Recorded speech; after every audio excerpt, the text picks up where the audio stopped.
What's going on, everybody? UCF Jaguar back here with GenJag.com, and last night the Jaguars wrapped up their first preseason game against the Saints. They wound up falling 24-20, but there were a lot of good takeaways to take out of this game, so we're going to go ahead and get into it right now. Last name ever, first name greatest, like a sprained ankle, boy, ain't nothing to play with. So I want to first of all apologize for coming out with this video kind of the day after, but what I wanted to do was kind of rewatch the game and kind of get some more takeaways from that, just because I was kind of doing live play-by-play and it was a little hard to really see what was going on, especially with all the different backups. I mean, this game you're not really going out and looking at the game plan or like anything like that. Really, the first preseason game, the starters basically get one or two drives, and the rest of the time it's a bunch of backups. You know, as opposed to game 3 of the preseason where your starters basically play the whole first half and then a drive or two into the third quarter. So instead of really evaluating your starters, you're really evaluating a lot of depth. So, you know, there are a lot of different guys to look after, so I kind of want to pay attention to that. So in this video, I'm going to actually go by like position group by position group. It's going to be a longer video, so if you guys want to skip to a certain position group, I'll go ahead and put the time nails or whatever you call it down below. We're going to go ahead and get right into this. Now first we will talk about the quarterbacks. The quarterbacks were a huge bright spot, and we'll start off with Blake Bortles. He was in there for one drive, led the team all the way to a touchdown. He went 5 for 8, 37 yards, and including a rushing touchdown. So it was a really good drive by Blake Bortles. I mean, he stood down the gun barrel a couple times, fired a couple shots. My favorite one was when it was a 3rd and long and he stood down the gun barrel, saw the defensive end coming in, about to sack him. He stood there, absorbed a hit, and threw a beautiful ball to D.D. Westbrook. So Blake Bortles showed a lot of good stuff. He was pretty accurate for the most part, except for maybe like one throw where the ball was almost intercepted. But all in all, you had to have liked what you've seen from Blake Bortles' one drive. Obviously, the offense went down there and scored on their one drive when the ones were in. Now, and Cody Kessler also impressed. He was 14 for 17 with 139 yards and a touchdown pass. And when you look at that completion percentage, he was at an 82% completion percentage. And usually backups don't do all that well in a preseason just because they're playing with a bunch of other like backups, a bunch of guys that you're not really used to, and the numbers just don't really turn out that well. But Cody Kessler played really well. Now, and then you guys all have to feel comfortable with him really being the Jaguars' backup quarterback. Him and Bortles are like kind of similar with the ways that they want to get out of them. Now, their statues are a lot different. Blake Bortles is a lot taller. He's like 6'5". I believe Cody Kessler is only about 6 feet tall. Both of them do have wheels, and what they ask out of them is just to go back a little bit, the Jaguars offense and the Jaguars team, they're not built around a quarterback. They're built around a run game and the defense. So they're not going to ask much out of the quarterbacks to really be like a gunslinger kind of player. And that really bides well to Cody Kessler, just because Cody Kessler, back at the Cleveland Browns, he wasn't a guy that threw a lot of touchdowns. However, he wasn't a guy that threw a lot of like interceptions. So for him to come in there, be a perfect game manager for the Jaguars in case of the rare chance that Bortles does get injured, you have to feel comfortable with the Jaguars backup. You know, he played a lot better than we've seen Henne play in years past. Now, one of the negative spots was when Tanner Lee did come in there. He was a rookie, 6th-round pick out of Nebraska. He didn't do too well. He went like 4 for 8, 37 yards. He had a couple of fumbles. I mean, granted, the offensive line wasn't playing well, but, you know, Tanner Lee just didn't look good at all. However, I want to put out a little message to Jaguars fans, because Jaguar fans were completely freaking out over this guy and like how he played. I just want to say to you guys, chill the out. This is a guy who's probably not even going to make the roster. Everyone's out here being like, we completely wasted a 6th-round pick. David Caldwell should be reprimanded for drafting this guy in a 6th round. Like, guys, chill out. We're only going to, like I said, even like when we drafted him, I was like, we're probably only going to keep 2 quarterbacks on a team while, you know, maybe this guy will be able to make the practice squad. Now, for all you guys saying that we completely wasted this 6th-round pick, let me go back and let you guys know the previous 5 6th-round picks that we've had. We didn't have any 6th-round picks in 2017, but in 2016, we drafted Tyrone Holmes and Brandon Allen. Neither of them ever played a snap for the Jaguars. 2015, we drafted Michael Bennett. Where's he been at? 2014, we drafted Luke Bowanko. Now, of course, Luke Bowanko was had a few starts, but that was more just because of the state of the Jaguars roster. 2013, we drafted Josh Evans. He's not in the NFL anymore. So all you guys freaking out about this Tanner Lee thing, look, you draft quarterbacks to become like future projects. You know, like this guy will never take a snap for the Jaguars in 2018. Like, I guarantee you that. We would grab a free agent before we play Tanner Lee. Now, you have to be encouraged by, you know, a starting quarterback, Blake Bortles, and our backup quarterback, Cody Kessler. But all you guys freaking out over Tanner Lee, chill out. Now, next we will talk about the wide receiver position. The wide receiver position is obviously very, very intriguing. Now, we have 5 guys that are locked into spots. We'll go ahead and talk about them. I thought Westbrook looked extremely impressive. He had 3 grabs for 32 yards. He had that one incomplete pass that, you know, was even a pretty good catch, even though he was out of bounds. But, you know, Westbrook, man, he showed a lot of good stuff, man. I think he's the most versatile weapon for the Jaguars. I mean, he can run down the sideline and get you a fade. He can run a good drag route for you. And he's really good on, like, bubble screens. Obviously, we gave him a bubble screen during a play. He's just really good in space. He's really agile. He's really elusive, man. I think D.D. Westbrook could be a sleeper to really be the most productive receiver on the Jaguars. Now, we look at Keelan Cole. He did not dress. Dante Moncrief, one of our new coming wide receivers. I liked what I saw out of him. He had 3 catches for 21 yards. He really showed some physicality when it comes to yards after the catch, as he got aggressive and kind of got a few more yards out of one of his catches. So you got to like what you saw out of Moncrief. Our second round pick out of LSU, DJ Chark. He played really well. He had a really good catch on a drag route from Cody Kessler. He also had a really good special teams tackle. He had a pretty good block on a Corey Grant reception. And DJ Chark, I really liked what I saw of him. On our wide receiver core, between those guys, all played pretty well. Now, when you look at the 6th wide receiver spot, you really see it as a competition between Rashad Green and Jadon Mickens. Now, Rashad Green, he looks like a better receiver out there than Jadon Mickens does look. However, you're going to earn that spot by being a punt returner, and Rashad Green muffed a punt. That's not what you want to see out of Rashad Green if you're rooting for him to make the roster. And when you look at Jadon Mickens also, he looks like the better punt returner, and he's out there playing more special teams. You know, he's a gunner on punt kicks, and Jadon Mickens, man, he contributes more to special teams, so there's a good chance that even though Rashad Green may be the better wide receiver, maybe make Jadon Mickens make the team at that 6th spot. Now, when you look at a couple other guys, you see Shane Wynn. Now, Shane Wynn, he showed out these last couple of preseasons. In this game, he was 3 for 39 in the game, and the thing about Shane Wynn, man, I feel bad for him because he really does everything you really expect him to do and more. I mean, he always really impresses. However, you can't change how tall he is. The guy is 5'6". That is extremely short. I mean, you don't get much shorter if you're a football player than that. So that's really what's working against like Shane Wynn is just his height. I mean, you can't get taller, and that's just unfortunate for the guy. And then one guy that's popular amongst the Jags fan base is Allen Lazard. Now, Allen Lazard was kind of less than impressive this game. I don't see, you know, I know a lot of people really like his measurables, and a lot of people are intrigued by this guy.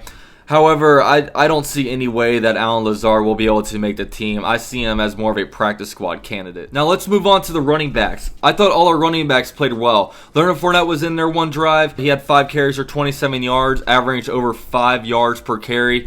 He looked really good. I mean, he had a couple good cut moves. I mean, even him and Blake Bortles misexchanged on a handoff, and he was able to run it for a decent amount of yards. Now, from now on, I wouldn't mind just putting Leonard Fournette in bubble wrap because we know what we got out of him, and I don't want a Geis issue to occur with him where he gets injured. So, you know, he probably won't be sitting out. I imagine he will be playing throughout the preseason, but I wouldn't mind just letting him rest. Now, I thought Yeldon was also good. He had a couple good carries. He was also good in pass protection. So, good stuff out of TJ Yeldon. And also Corey Grant.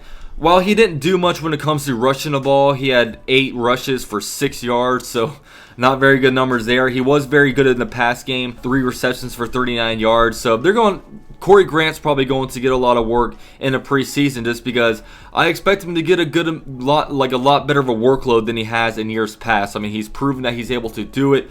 He adds a little extra layer of speed and kind of agility. So I definitely look for Corey Grant to have extended role in 2018. But we move on to the 4th running back spot. I expected to get more looks out of Tim Cook. However, Tim Cook was tied with Brandon Wilds to have 2 carries each. So, we could very well be looking at a team that only carries 3 running backs on the roster. And, I would be fine with that just because, keep a guy on a practice squad. If somebody were to get injured, you can easily promote somebody. No need to really waste a roster spot on that just because running back is literally a position that is the easiest to transition to if, say you were to call up a free agent. It's not like wide receiver. It's not like a defensive player. It's a lot easier to get a running back to come in there and substitute in there if they need to. Now, the tight end position. The tight ends were pretty quiet. Now, Austin Seferian-Jenkins, he was in there one drive. He didn't have any receptions. I did see him have a couple of good blocks when it comes to the run game. So that's good to see out of him. O'Shaughnessy had a nice catch. He had the first reception of the game, which went for a first down, so that was pretty good to see. Koyak, he's going to be our real run-blocking tight end.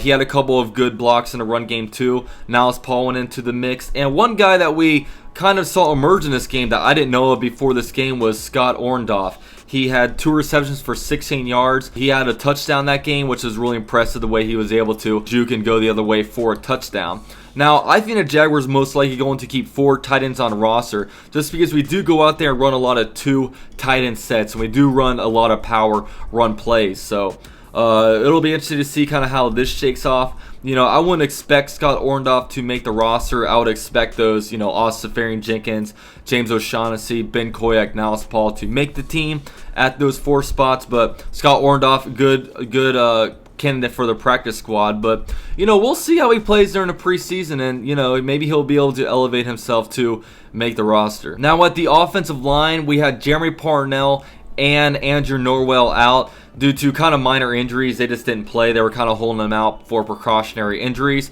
But, one thing about Jeremy Parnell, man, I feel like we don't really appreciate him until he gets out, just because Josh Wells substituted in there for him, and he was pretty bad. I mean, he pressured, and he got Blake Bortles hit on 2 different occasions. One time, he literally just got a complete swim mood by, and it was a 3rd and long where Blake Bortles stood down the gun barrel and really fired the strike to D.D. Westbrook, and man, he got whooped that play. And Jeremy Parnell, I mean, say all you want about him, I think he's a pretty valuable piece, and I don't think he gets enough respect. Now, one thing that was annoying by the offensive line is that Will Richardson was out. He did not play. That was one of the players that I was wanting to kind of keep an eye out on, but he didn't play, so, we'll see if he plays next Saturday against the Vikings. Now we will move to the defense, and we will start in the trenches and go to the defensive line. There were no real standouts, I thought, on the defensive line in that first preseason game. Now, one thing that kind of stunk was, Calais Campbell, he was injured. I don't really mind that. Get a good chance for the backup to play. However, second on the depth chart was our first-round pick, Taven Bryan. I was so interested in seeing him play, see how much they moved him around the defensive line. However, he was out with an abdominal strain. Apparently it wasn't that serious. If it were to be a real game, they would have played him. But, it stinks how I wasn't able to get to see him. And then, maybe we'll be able to see the third guy on the depth chart play, DeJuan Smoot. He didn't get to play, and that really stinks. It's a good opportunity for him to really show what he's got. There's talk that he might not even make the team, so, I would really hate that. But DeJuan Smoot, man, I really would have liked to see him play. Hopefully he's healthy by next game. So, you had Hunter Dimmick, who wound up starting, not starting, but basically, actually he was starting. He was starting in there. So Hunter Dimmick got a good amount of playing time, but yeah, when it comes to the defensive line, there really wasn't much standouts. I mean, Yannick Ngakoue wasn't really getting much pressure with Ryan Branchek out there guarding him. So, it kind of stinks, not much penetration, but we'll see what happens next game. Now, the linebacker core, Telvin Smith, Miles Jack, they played fine, but it's more about the other guys. Leon Jacobs, we got our first look at him. he is projected to start at that Sam linebacker spot, and I thought he did really good. No, he was in there for about 3 quarters. Right off the bat, man, he had an immediate tackle where he stood up I believe it was a tight end, and he was able to shed that block and really get a good tackle. So that was good. I liked what I saw of Leon Jacobs, his first game as a Jaguar. Now, Donald Payne was in there. He was the backup Mike, and I wasn't really impressed by Donald Payne just because I didn't think he did very well in his run gap fits. Like, I thought a couple went by on him, and obviously the second defensive drive of the game, where the second team defense was actually playing against the first team offense of the Saints. If you take out Drew Brees, we had him stop for a 4th down and about a 4th and 5, and they were going to punt it. However, Donald Payne had a unnecessary roughness out of bounds, which later on led to the Saints getting a touchdown. So, mental error by Donald Payne. Granted, he is playing a Mike position, so he's probably doing a lot of thinking. If because he's basically the quarterback of the defense. He's trying to line people up. So, I've never played, football at any kind of high level, but I have played lacrosse at a collegiate level. So I know, man, if you're thinking a lot, then it's going to affect your play. So I feel like that might have been going on a little bit with Donald Payne. Now, Blair Brown, he's the backup weak side linebacker. He did lead the game due to a concussion, so hopefully he recovers good. Now with the cornerbacks, Jalen Ramsey, AJ Boye, they were both in there for a drive, whatever. But the main thing is Patman versus DJ Hayden. Once again, Patman keeps shining, man. I really like Patman, and to be honest with you guys, if I were the defensive coordinator, if I were Todd Wash, I would probably start Patman, first game of the season, just because I feel like he just flashes a lot. He's always around the ball. He went in there and got a sack off of a nickel blitz. The Jaguars like to blitz their, nickel cornerbacks a lot. And, when DJ Hayden went in there on a blitz, I saw a good hole for him to run through, and he didn't really take it. So, man, like Tyler Patman, he'll be fun to really keep your eye on during training or during the preseason, and I'm kind of root for this guy to really win the starting nickel cornerback spot. Now, I thought backups Herndon and Quentin Meeks both flashed, so those guys are definitely fighting for roster spots. So we'll see what happens with those guys. Now, next we'll go out to safety. Cody Davis and Ronnie Harrison was getting a lot of play out there. I'm not going to lie, Ronnie Harrison, he didn't really flash too much to me. He only really got 1 tackle, but, he's definitely a roster lock. We'll kind of keep our eyes out on him as the season goes on, but I'm going to definitely kind of probably rewatch the game, really keep an eye on him to kind of really focus on what I see out of him. Now, we'll end it off with special teams. Lambo is money. He was like 2 for 2 with kicks like 49 yards each. Lambo's money. Great mid-season acquisition by him. We found him off the streets in the middle of the season last year, so love me some Lambo. Logan Cook punted pretty well. However, our kickoff team was not good. The opening kickoff, our first kickoff after we scored our touchdown, they returned it back to the 40-yard line. It set them up in great field position to eventually get a field goal. We can't be doing that, man. We put such an emphasis on special teams, but I don't know what's going on with it, man. We've got to get that figured out. And I believe they had another pretty long kick return. So we've got to shore that out. Joe DeCamillis, they got to figure out what's going on and fix that, just because, last year we literally lost the Rams game because of our special teams. So we have to be better about that. Now, for kind of overall recap, I will say I love the new uniforms. Man, I'm so glad we got rid of the helmets. I love the clean look. A lot of people don't like it because they look like practice uniforms. However, last year, I didn't like the uniforms. It looked like we were in freaking Halloween costume. I just didn't like them, but that's just me. I love the new uniforms. I love the simplicity of it. Another thing is we didn't have any major injuries. Now, like I said, Blair Brown got a concussion, but that won't affect us, this year or anything. That'll just affect him 20 years once he gets tested for CTE. So we'll see how his injury holds up, but hopefully we stay injury free. That's one thing I really want to stress, just because I get scared when guys like Darius Geis go down with ACL tears and stuff like this. So hopefully we stay healthy. Now, that was kind of my recap of this game. Now, I know we lost, but doesn't matter. I can't tell you any of our records in the past few years when it comes to the preseason. You know, once Cody Kessler went out of the game, we had a 10-point lead. You know, I like the way our first stringers looked and stuff like that. But yeah, I mean, that's kind of this recap of this game. I'm probably going to come out with a film room video depicting different things. I don't really know what I want my film room to be of, but I will definitely put one out there. And thank you guys all for joining my live stream. I will be live streaming all the preseason games, and during the regular season, every game I don't go to, I will be live streaming. That was a ton of fun.